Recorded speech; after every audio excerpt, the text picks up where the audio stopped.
Hello friends, তোমার সবাই কেমন আছো? আজকে আমি রান্না করে নেব সর্ষে ইলিশ। এখানে আমি সর্ষে আর পোস্ত ভেজে রেখেছিলাম আগের থেকেই। এখানে আমি বেটে নেবো আর 3টে কাঁচা লঙ্কা দিয়ে দেবো। কাঁচা লঙ্কার সাথে পোস্তটা আমি পাটাই পেস্ট করে নেব।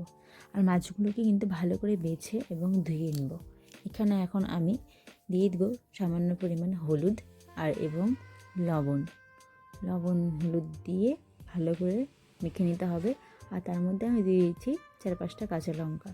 আর এখানে দিয়ে দিচ্ছি আমি সর্ষে পোস্ত এবং কাঁচা লঙ্কা দিয়েছিলাম, ওগুলো বাটা। ওগুলো দিয়ে ভালো করে সর্ষে তেল দিয়ে একটু বেশি করে সর্ষে তেল দিয়েছি, ভালো করে মেখে নিতে হবে।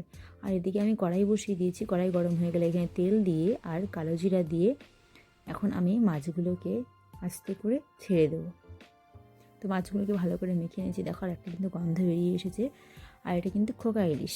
এটা আমি আস্তে করে বসিয়ে দিলাম। তোমরা কিন্তু এইভাবে খোকা ইলিশ বলো আর এমনি ইলিশ মাছ বলো, দিলে কিন্তু দুটোতেই ভালো লাগবে।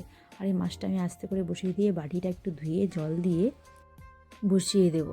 আর এখানে কিন্তু 4 পিসই মাছ আছে, তোমরা দেখতেই পাচ্ছ। এখন আমি এটাকে আলতোভাবে ঢাকা দিয়ে রেখে দেবো।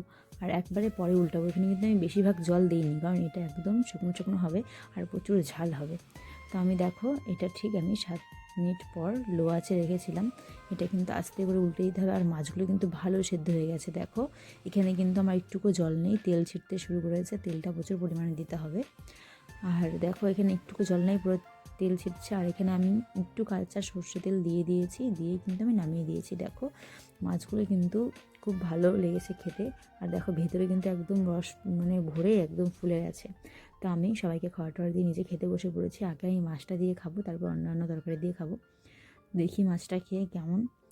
আর মাছটার মেখে যেই ভাত মুখে দিলাম, সেই এত সুস্বাদু কি বলবো। আর তোমরা এমনভাবে ট্রাই করে দেখো। আর লাইক, কমেন্ট, সাবস্ক্রাইব করতে কিন্তু একদমই ভুলবে না আমার চ্যানেলটিকে। ধন্যবাদ।